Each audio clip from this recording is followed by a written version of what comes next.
The release of DeepSeek AI from a Chinese company should be a wake-up call for our industries that we need to be laser focused on competing to win.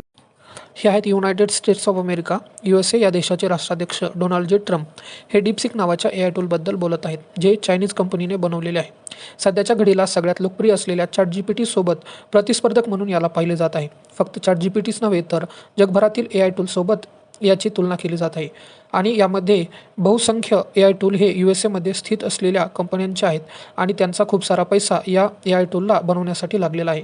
USAच्या share मार्केटमध्ये देखील याचे परिणाम पाहायला मिळाले आहे.